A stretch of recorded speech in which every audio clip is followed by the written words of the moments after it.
really started to have a lot of fun talking about grandmothers making the best desserts. And even though it's very cliche, you know, we like to have some fun too. So we kind of rolled with it. And we were talking about this French toast concept for a pastry stout.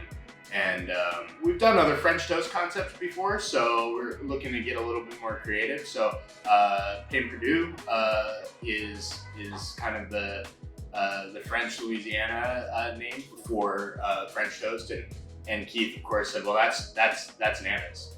That's Nana's recipe." And it's just sometimes, you know, we have a laugh over something, and so there it is on the name of this beer. But it is a French toast concept, and it's the first time we've done mash and French toast. So happens we brunch and different beers that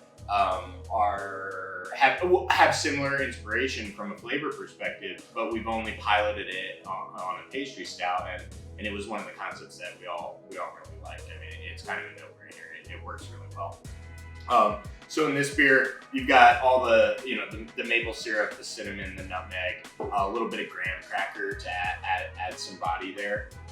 I think this is an example of something that just works well, and we've talked about that with other beers as well, where it's almost a layup, if you will. We do vary our pastry stout base a little bit every time we produce one of these beers. That's our brewer's playground, if you will. It's a little bit sweeter than some of the other pastry stouts we've done, and I know that's hard to believe, but it is, and I think that sweetness comes from the maple syrup addition.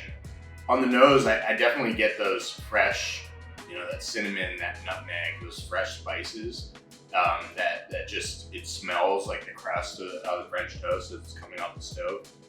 And then on the flavor, there's a breadiness, you know, partially coming from the malt, but also the graham cracker. I think what sets this pastry stout apart is that cinnamon and nutmeg. It's actually quite a pleasant aftertaste. Just enough spice. I wouldn't describe it as a spiced beer, but it's pretty good.